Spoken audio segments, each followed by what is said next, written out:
El contenido proporcionado en este podcast tiene fines informativos y educativos únicamente. Cap Medical presenta.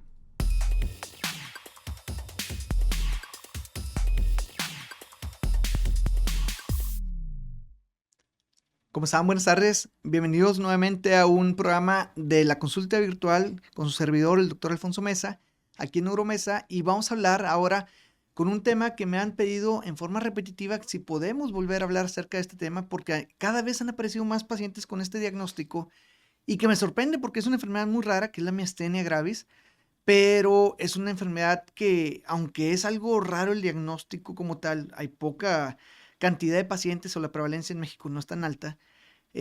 Cada vez me topo más con más pacientes, tanto de aquí en Monterrey como de la República Mexicana, e inclusive de Latinoamérica, y que tienen muchas dudas o preguntas acerca de esta enfermedad, que a quienes tengan el diagnóstico o a quienes tengan sospecha del diagnóstico, ¿qué es la miastenia gravis? O sea, ¿por qué les pasó? ¿Qué hicieron ellos para que les haya pasado? La respuesta es que esta enfermedad es una variable de enfermedades distintas que en general se les llama miastenia gravis a todo, pero no es así. El nombre correcto de este grupo de enfermedades se llaman síndromes miasteniformes, porque engloba tanto enfermedades que son congénitas, o sea, se nacen con ellas, y enfermedades adquiridas, o sea, que se van adquiriendo con el paso del tiempo. Entonces es muy importante establecer que no todo es miastenia gravis, es síndromes miasteniformes. Y ya le podemos poner nombre como miastenia gravis seropositivas, miastenias oculares, miastenias seronegativas, miastenias contra anticuerpos contra MUS, contra titina, contra el RP4. Y con esto nos estamos nosotros guiando para hacer un diagnóstico cada vez más preciso, porque los tratamientos cada vez son más individualizados a cada subgrupo de pacientes. Entonces empezamos primero, ¿cómo sospechamos nosotros como médicos al ver un paciente que llega a nuestra consulta? ¿O cómo el paciente o la persona dice, yo puedo tener esta enfermedad? ¿Cuáles son los datos clínicos iniciales en la mayoría de los casos? Dos cosas, visión doble y caída de un párpado, o de ambos. Se llama ptosis palpebral, es debilidad palpebral, o sea, el párpado, palpebral de párpado, ¿sí? Siente uno que se está más pequeño que el otro, más hacia abajo, y no es realmente que sea más chico el ojo, sino simplemente que el párpado no tiene la fuerza para mantenerlo abierto. El mantener abierto es una fuerza, es una acción, es un movimiento que en ese momento el músculo está ejerciendo actividad, está abriendo los ojos. Cuando los cerramos es que está inactivo, está descansando. Los abre en forma activa, los cierra. Pero hay ocasiones que el músculo no puede. Si nosotros pudiéramos ponerle una cámara microlenta, ¿sí? Al párpado, realmente vemos que cae y que se abre en muchas veces por segundo, pero en forma muy leve. Si no se mantiene así abierto, nada más contraído, sino también cae un poco y se eleva, pero no lo notamos, no alcanzamos a ver. Igual nuestros ojos. Nuestros ojos, si les pusiéramos una cámara ultra lenta, veríamos que se mueven muy poco hasta para enfocar. Se mueve y enfoca, pero se mueven un poco. Pero no es perceptible para nuestro ojo humano el ver este tipo de movimientos, que con una cámara ultra lenta podríamos tal vez el tomarlo en cuenta. Y es tan preciso el movimiento de los ojos para enfocar algún tipo de objeto que en ocasiones no podemos nosotros percibirlo, pero con tantito que se desvíe ya vemos doble.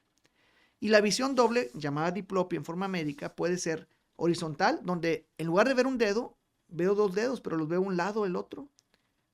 O vertical, donde veo uno por encima del otro. Y obviamente la unión entre horizontal y vertical, que puede ser en diagonal, ¿sí?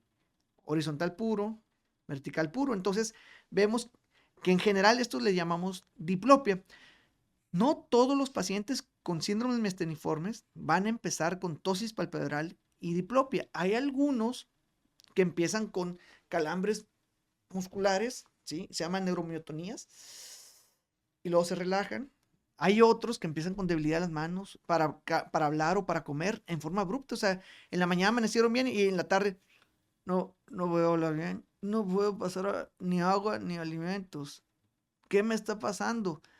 Llegan a urgencias y dentro del protocolo de estudio están para hacer estudios descartando otras patologías, pero también síndromes miasteniformes. Ya tengo la sospecha. Yo como paciente veo doble, se me cae un párpado, digo, hijo, me acuerdo que lo leí, que esto podría ser miastenia. ¿Cómo evidenció el diagnóstico? Obviamente acudiendo con el médico para que se evidencie que sí tiene diplopia y ptosis palpebral, pero lo va a mandar a hacer un estudio muy especial que se llama prueba de Joly y prueba de anticuerpos contra los receptores de acetilcolina. ¿Qué significa esto? La prueba de Joly es una prueba que se les hace a los pacientes y con unas pequeñas descargas eléctricas, pero minúsculas, pequeñas, que son casi imperceptibles, se ponen electrodos en el músculo trapecio aquí en el cuello y en el músculo orbicular de los ojos. Entonces empiezan a hacer 10, ¿sí? Impulsos eléctricos y nos grafican estos impulsos eléctricos. El músculo está hecho para hacer hasta 30 impulsos eléctricos sin que cambien su fuerza. Entonces, todas las gráficas, las curvas de la fuerza muscular de cada uno de los impulsos del músculo van a ser igualitas, todas iguales. Las 10 van a ser la misma intensidad. En la miastenia no. En los síndromes miasteniformes lo que cambia es que al tercero o cuarto se disminuye la fuerza. En lugar que esté así todos los patrones de fuerza normales, ¿sí? Está el primero normal, luego el segundo cae, el tercero cae y el cuarto cae. Si cae más del 10% de diferencia entre el primero y el cuarto, es que es un resultado positivo para una afección de la unión neuromuscular. No te van a decir ahí es miastenia gravis, no. Te van a decir es una alteración de la unión neuromuscular y pueden ser muchas enfermedades. Dice, ¿qué otras enfermedades pueden ser que me den los mismos datos que la miastenia gravis? Cuando comes una comida enlatada, te dice no la comas si trae aire, si está abollada, si trae aire. ¿Por qué? Porque puede haber una bacteria, ¿sí? Que se llama bacteria toxina de Clostridium botulinum, y el Clostridium botulinum es una bacteria que se encapsula y esa bacteria produce aire, ¿sí? Cuando está comiendo de algún alimento que está enlatado y que pudieron encontrar alguna zona que la lata se deshizo porque estaba con algún hueco, cuando se mojan se pueden hacer oxidadas, se pueden hacer un hueco, entran las bacterias y empiezan a hacer tantito aire y ese aire infla a las latas y te dicen, no comas una comida que está enlatada inflada, ¿verdad? ¿Por qué? Porque puede tener Clostridium, ¿sí? De Clostridium botulinum y ese puede producir unas esporas y unas toxinas que al comerlas, ¿sí? Que es el Clostridium de estas esporas y la toxina que genera estas prolongaciones esporádicas o esporas como tal, ¿sí? Se pegan a los músculos y los paraliza, de ahí sacan el botox, la toxina botulínica, ¿sí? Pero acá no tenemos un control y el músculo de la garganta, de la boca, de los ojos, empiezan a debilitarse, empiezan a tener problemas para hablar, para comer, para ver, ven doble, pero la característica es que casi nunca se afectan los ojos, ¿sí? Se puede afectar el párpado, ¿sí? Pero no se afectan los ojos. Entonces, pueden la mayoría de las veces no tener diplopia, algunas veces sí cuando ya es muy severo, pero empieza a haber más datos en el cuerpo. Entonces, ese es un diagnóstico diferencial. No todo lo que es de unión neuromuscular y tiene prueba de Joly positiva es miastenia o síndromes miasteniformes. Pueden ser otros diagnósticos, pero dentro de estas, el síndrome miasteniforme es el más común. Entonces, ¿qué hay que hacer? Cuando ya tenemos el diagnóstico de que tiene una enfermedad de la unión neuromuscular, habrá que ver dos grandes grupos, ¿sí? De enfermedades. Si esta es seropositivas o seronegativas. ¿Por qué es importante esto? Para saber si tienen en la sangre, cero de suero, ¿sí? Positividad para anticuerpos. Y son 6 anticuerpos. 3 anticuerpos contra receptores de acetilcolina, que son de unión, moduladores y bloqueadores. Anticuerpos anti-MUS, antititina y anti-LRP4, que son los que hasta ahorita se han descrito. Probablemente puedan ver más, pero hasta ahorita se han descrito esos 6. ¿Por qué se piden anticuerpos? Porque hay tratamientos ya recientes, nuevos, menos de 4 años para acá, que se dan solamente en pacientes que tienen síndromes miasteniformes seropositivos o miastenia seropositiva. Dicen, entonces ya hay tratamiento específico para seropositivos, sí. ¿Sí? El Soliris, que es el eculizumab, y hay otros 2 nuevos medicamentos que están en el mercado, apenas entrando al mercado mexicano, con los cuales nosotros podemos darle tratamiento a los pacientes con alteraciones de seropositividad en miastenia gravis y que específicamente aquellos que no solamente tienen problemas oculares, también generalizados. Por otro lado, hay pacientes que son seronegativos. ¿Qué significa seronegativo? Que en la sangre tienen los anticuerpos negativos. No significa que no tengan la enfermedad. Tienen una enfermedad del unión neuromuscular, pero pueden ser seronegativos y que sea por medio de otras sustancias, de otras cosas que estén provocando ese tipo de problemas. Y estos le llamamos seronegativos. Hay pacientes que nada más tienen, en la clasificación de Osserman, que nos dicen a nosotros qué tanto es tan avanzado la enfermedad de miastenia gravis, que es de 1 a 5, donde 1 es ocular solamente, 2 generalizado leve, 3 generalizado moderado, 4 generalizado severo, 5 es que está postrado en cama el paciente, grave. Entonces, con eso podemos establecer que hay miastenias oculares y miastenias generalizadas.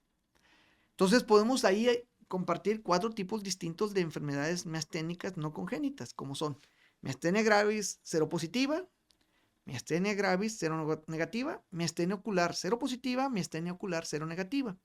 Y todavía súmele más, que nosotros, uno de los datos que pueden ser causantes de esta enfermedad o parte de la fisiopatología de la enfermedad es el timo. Aquí detrás del esternón, cuando somos nosotros todos los humanos bebés, menores de 2 años, aquí hacemos nuestras defensas, ¿sí? Los bebitos y niños menores de 2 años, aquí empiezan a formar sus defensas y aquí salen las defensas, plaquetas, células blancas para atacar a nuestro cuerpo, las defensas. Después de los 2 años, maduran estas defensas y se van a su casa definitiva, que son los huesos largos. Están en el húmero, en el fémur, en la cresta ilíaca y también están aquí en los cuerpos vertebrales en la columna. Entonces ahí ya se van a quedar definitivamente y involuciona esta parte del timo y queda grasita nada más. Pero por alguna razón hay algunos pacientes que no. Estas células tímicas quedan viviendo 10, 20, 30, 40, 50, 60 años y empiezan a tener datos de aberraciones de crecimiento que se le llaman adenomas tímicos o timomas. Y estas pueden ser timomas benignos o malignos, pero el cuerpo los detecta y dice, ay, hay unas células raras, atácalas, y las ataca. Pero así como las ataca, pueden también atacar a la unión entre el nervio y músculo y por eso los pacientes se sienten débiles porque están bloqueados.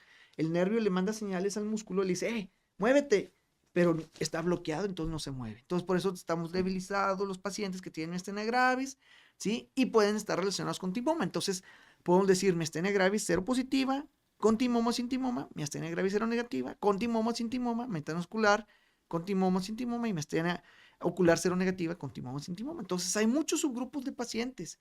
Inclusive hay pacientes que tienen anticuerpos activos anti-mus, entonces le dicen miastenias anti-mus o enfermedades miasteniformes anti-mus.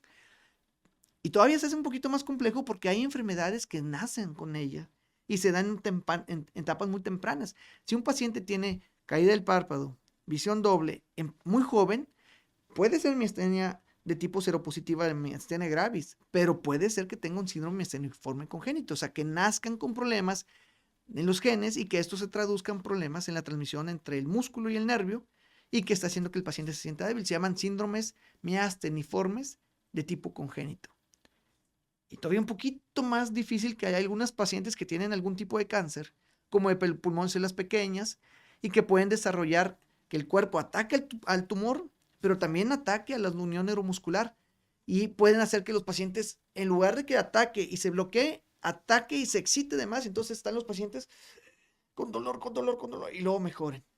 Y eso se llama neuromiotonía, se llama síndrome de Ehlers-Lambert. Los pacientes, en lugar de que al hacer los impulsos están más débiles, al revés, se excitan de más y tienen un impulso bien grandote. Entonces los pacientes empiezan a tener problemas en la movilidad porque están con la neuromiotonía. Todo esto me dicen, ¿y cómo se hace el diagnóstico? Con la prueba de Joly y los estudios que son los anticuerpos. Y ya con eso establecemos. Si hay pacientes que tenemos muchas dudas, yo pienso clínicamente que tiene un síndrome miasteniforme, pero la prueba de Joly salió negativa. Los anticuerpos salieron negativos, pero lo sigo como médico sospechando. Tengo una tercera prueba que es muy fidedigna, pero no se hace tan fácilmente. En México solamente se hace en la Ciudad de México. Aquí se puede hacer, pero se tiene el aparato, pero no se tiene a veces el personal tan preparado para poder hacer ese tipo de estudio. No que no esté preparado, sino que no han hecho ese estudio. Se llama una electromiografía de fibra única.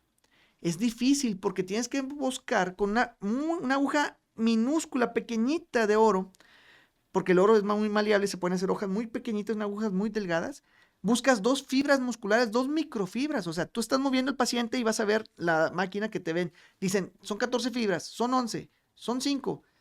Ahí es 2, ahí están 2, no te muevas, ponle cinta, ya se movió. Tiene 3, y ya se tardan como 3, 4 horas en hacer un estudio de esas características. A veces 2 horas, a veces rápido, 40 minutos.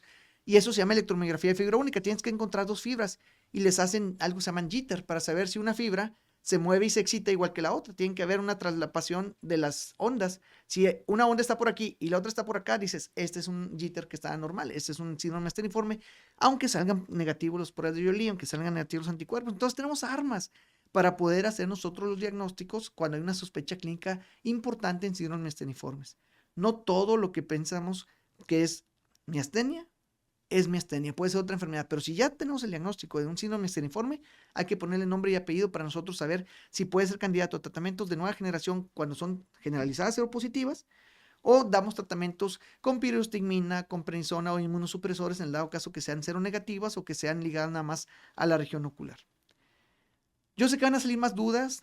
Por favor, todas las dudas o preguntas que tengan, ahí estamos tratando de contestar siempre y vamos a la próxima ocasión a tener de preguntas y respuestas acerca de miastenia gravis. Acaba de ser el Día Internacional de la Miastenia Gravis y que van a salir más preguntas con mucho gusto y un agradecimiento especial a las asociaciones de miastenia gravis que se han acercado y que hemos tratado de nosotros, junto con también otros doctores que han visto nervio músculo, para tratar de informar más a la comunidad qué es esta enfermedad, cuándo sospecharla y que hay tratamientos para esta.